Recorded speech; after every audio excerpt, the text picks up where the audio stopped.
Hi, I think this came up pretty good.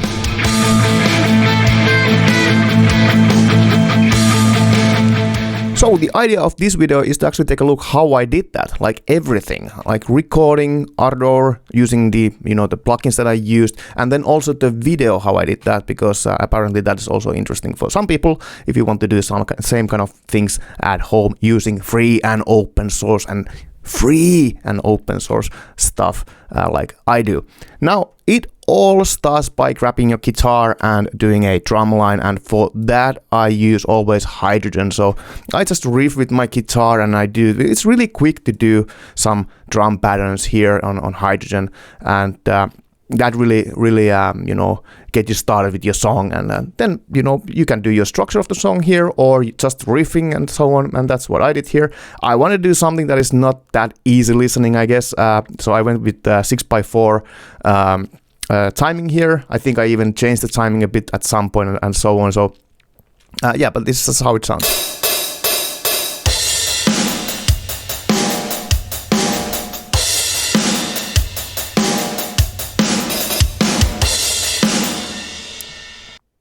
The drum kit I have is created like this. So in the drum kits, you can do an online import, and here is something called Mold Your Kit.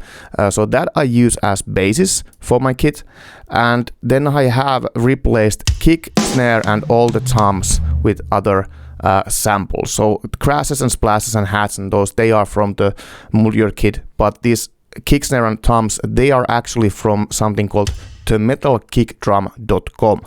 So if you go here to the instrument, when I select the kick, I can see that I have actually here like, let me change my face, like that. So I have actually, there's kind of like the same kick sample, but 6 different takes out of that. And how Hydrogen does it, you can choose how it selects the sample, and here I have selected random, so it randomly selects one of those. That's just to make it a little bit more dynamic and not that like machine-like, so you have multiple samples of the same sample. The same applies for the snare. I'm using the Metal Geek Drum Snare 1. You can see there what I'm using. And the toms, but the toms are not actually used in this song at all. But that's my drum kit. And yeah, and now I'm ready with my drums and my riffs and so on. So I just go project, export MIDI file. And then I take that MIDI file, I leave Hydrogen open, and I take that MIDI file to Ardour. And I add it here as a MIDI track. And the MIDI track is then output in here to Hydrogen. So the Hydrogen is getting the same MIDI I exported from Hydrogen. It gets it back to Hydrogen from Ardour here. So I can here change it a little bit. So I have actually done some, cutting and pasting and so on, changed it slightly, the whole thing that I exported from there. So I'm exporting this to Hydrogen. So Hydrogen mixer is actually playing it out. So we have here the mixer. So it actually comes out of this one.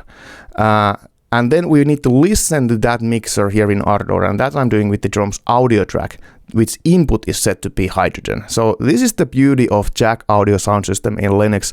You can really route different applications together, and it's a low latency system, so it works really well with audio processing stuff like what I'm doing here. But eventually, even though you can kind of like output it like that, you need to still record what it outputs. So at some point, so I have recorded already my drums audio here. But if I actually, it's actually not even playing right now. So if I'm playing it from here,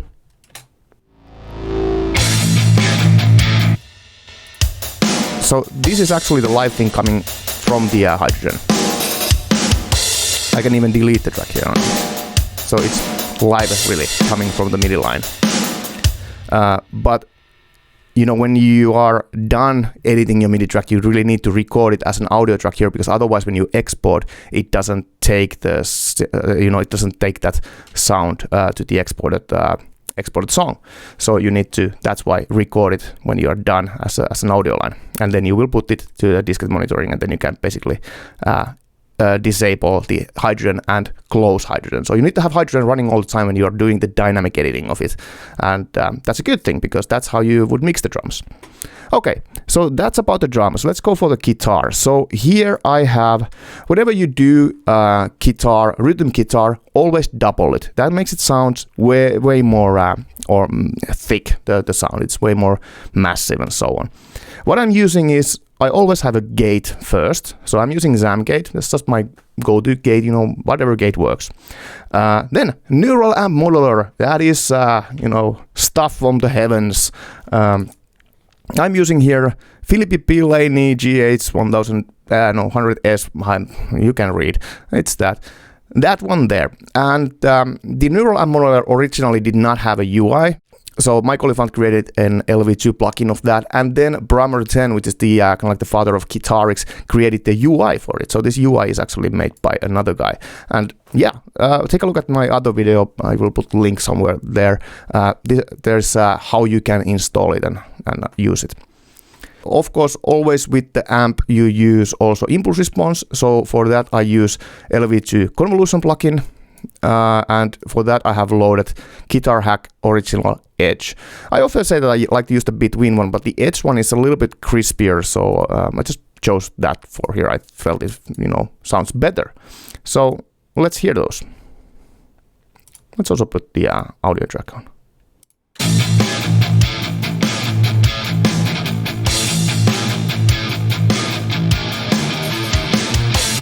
Yeah, so left channel recorded separately, gate, amp, and the impulse response, and hard pant to left. Then a right channel, exactly the same thing except that hard pant to right. Output of both of these channels actually go to this guitar 1 bus. So you can see that it goes to guitar 1 bus. So this is the guitar 1 bus, and it takes in the guitar 1 left and guitar 1 right, and this is a stereo channel. So here I can do some add some stuff to the signal, you know, like the EQ. So here I would do the EQing of fitting the guitar to the mix. So that's the EQ that I have here, and this is just something that I just tried different things while I was listening, and then I took some time off, you know, listening, and then I came back and listened again, and that's how I came up with this. So I have absolutely no explanation why it's like this, but that's just like based on my ear, how it fit to the mix. That's how you should do it. This Calf stereo gear for Linux, this is just amazing set of plugins. You should definitely learn how to use them. Really nice, you know. You just go like, boo. And you can even see the analysis here if you play it. Very good set of plugins. Yeah. And then I also had a little bit of reverb there. So GxPlugings by Guitarix team. Again, really good plugins.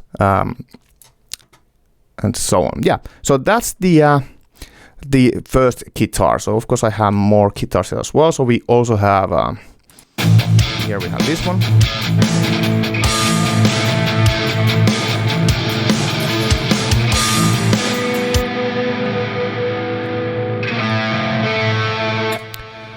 And for this one we have again gate, neural amp, and the impulse response. And for the neural amp we have Tim R Magnatone Super 59 Mark II TS9 on full. So these names are always kind of lengthy. I wish they had some sort of like an ID3 tag kind of thing that you could like see the like the author and the amp and you know what is the single chain in that and so on and so on. But I think that's the NAM file type probably doesn't support anything like that. But I wish it did. Yeah. So that model. I will put, by the way, all the links down where you can get all these, so it's all free stuff. Then the impulse response for this one, I used, again, the Guitar Hack Original Edge. And again, left separately, right separately, hard pant both collected to the bus, and the bus, oh yeah, the bus obviously outputs it to the master, so yeah. So it always goes just through the bus to the master. Here I have chorus, delay, and reverb. So again, these Guitarix, very nice Guitarix plugins that you can I don't think they come with the Guitarix installation, all of those, but you might need to install separately the GxPlugins set. At least some of those come from that set, and I totally recommend that. Again, link down. Check how you can get those. And that's the settings. So a little bit more reverb. Maybe more chorus. More yeah, it doesn't sound good anymore.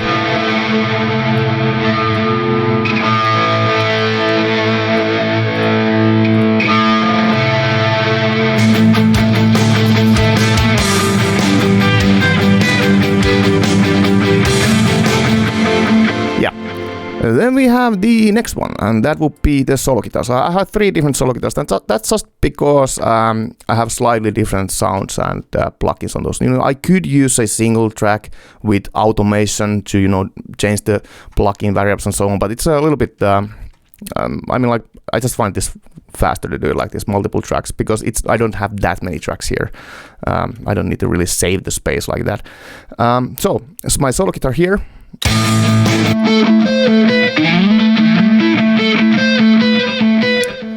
And again we have gate, neural amp. This time I'm using George B, Seriatone, King Kong, Nam, Capture, Boosted, Peacekeeper, J-Stone, Secret, Predeco version 2. So yeah, these are pretty lengthy names that these ones have.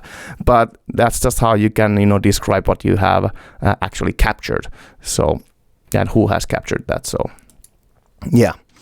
That amp model. Then we have a impulse response, Guitar Hacks Original Edge again here. And by the way, these tracks, the solo tracks here, are slightly different from the rhythm tracks. So these are mono tracks that have flexible input and output. So it means that I can have a mono recording, but it outputs as stereo if I use stereo plugins here. So actually, what I'm doing here is that the signal is mono from the gate to amp to the impulse response, but the impulse response is actually convolution mono to stereo. So this actually splits the signal into a stereo signal, and then I'm using stereo effects here, like the chorus, delay, and reverb that are the same that I was using at the guitar bus, because these are stereo effects. So that's how you can get like that, really nice spacey stereo effect thing on a mono tracks as well. And also for this one, I have a phaser, Golf phaser this time. So again, Golf Studio gear, really good stuff. And then I have the Golf EQ here using the 12-band one. I'm just actually doing high shelf here, making it a bit brighter.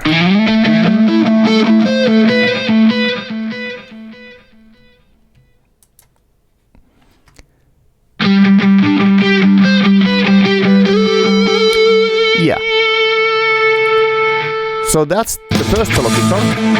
That's the first solo guitar, and here it starts with, I think it's pretty much the same, except that I just don't have the phaser on this one. It might be that I have changed the tone a little bit, but again, the amp, same amp, impulse response, the same one, original edge, and then I have chorus, delay, reverb. Settings are here if those are interesting for you. No, nothing weird. Very similar.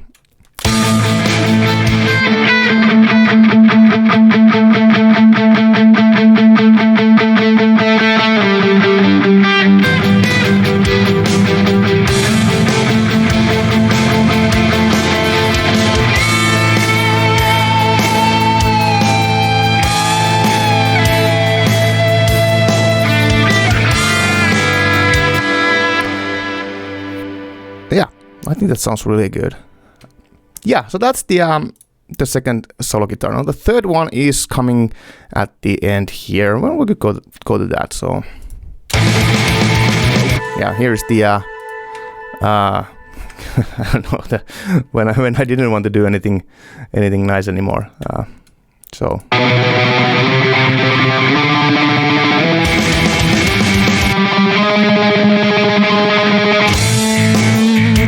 So this solo guitar, again, the neural amp, same amp, Seriatone. impulse response, original edge, and chorus, just chorus, and then we have some EQ here again. This is also quite high shelved and low cut also. Yeah.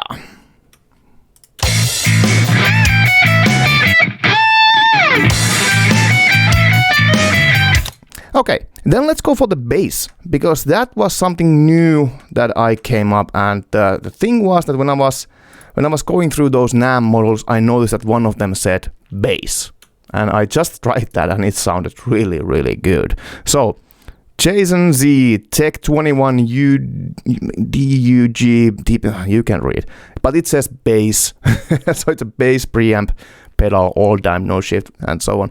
So I just dropped that to the neural amp modeler, and then I put the impulse response Guitar Hacks original between in this one.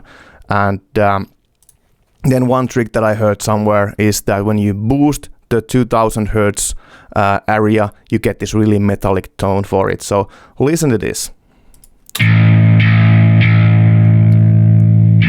Now if I remove the EQ,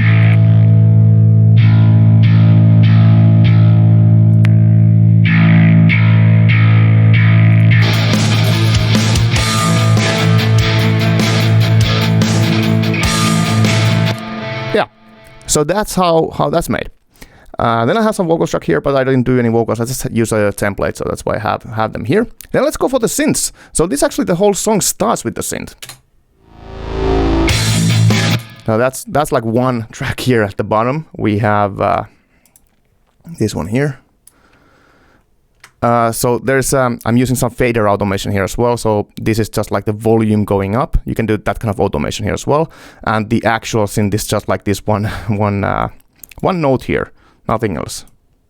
Let's put that to, oh yeah, I need to probably be here, otherwise I don't have the volume on. It's that one. I think I also have my synth plug. That's the wrong one. Yeah, so that's just like the start of the song. Nothing else. And what I'm using here is, I'm using the Yoshimi. It has really many buttons. I have no idea how to use them. The only thing that I know is that, okay, here is my sample name. It's called Ristic Accordion. And if I double click here, I can get to the sound bank to, you know, select different sounds. So this is now the Ristic accordion sound. And also there's like different kind of effects that I could be adding here, but I really don't know how to use this thing. So I just dropped a reverb after that. So I got a little bit of reverb for the sound, and, you know, a little bit more spacey again, the effect. But, you know, you definitely can do the same thing here on the Yoshimi as well. I just don't know how to use that. And yeah, so that's that startup synth. Then we have another synth here. So this is, let me put that off. So this is just chords with, again, the same thing, Yoshimi and reverb. So here I'm doing just chords using Bright Rush pipe.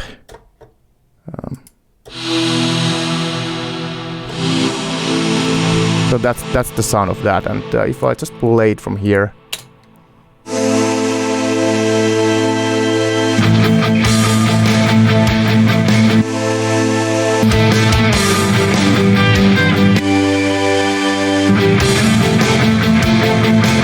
nothing that special, just chords. At the end there's the where the fast thing is going on.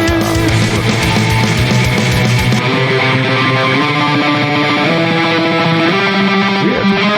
Why do I hear the?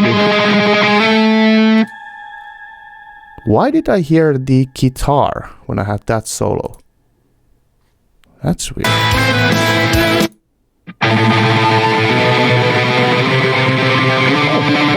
Oh, it wasn't muted, that's why. But why didn't it get muted when that was on solo? That's weird. That smells like a bug, maybe. Well, let's not get ahead of us. Anyway, yeah, for some reason it didn't go muted when I soloed that one. But anyway, Then the last one is the synth here, and I just felt really silly and I started doing like a trumpet sound here. So again, Yosemite with reverb, a lot of room there, and the sound for the Yosemite here is, oh, somehow need to, I think it's because I have it opened here many times so it doesn't really pop on the front. Like that, so FM Thrummbfpethff. It's a Thrummbfpethff. The Thrummbfpethff. Yeah, so that just sounds like this.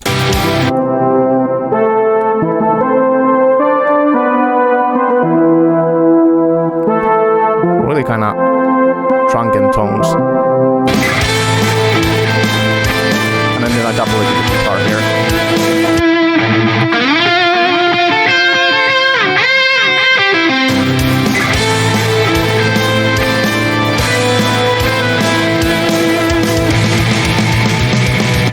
And yeah, that's basically all of it. So let's go to listen to the song, you know, as a whole, if you haven't already, and then you know, can hear the outcome. And that's how it's all done. So now let's go for the actual video portion, and that basically has only really simple rules. Obviously, get your space on the room where you are at, and make sure there's a little bit, you know, extra room as well.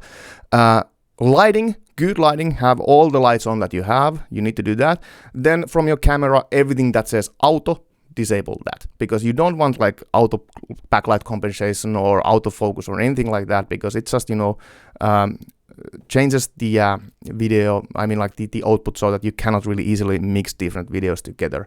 But let's go for, I'm using Kdenlive.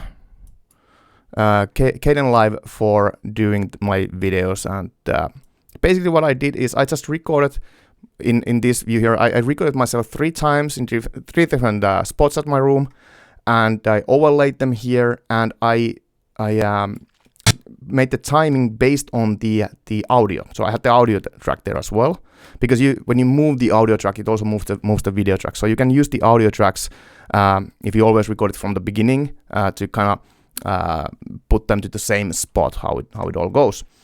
And then obviously the actual kind of like the masking of the video. So you have one video that's on the bottom.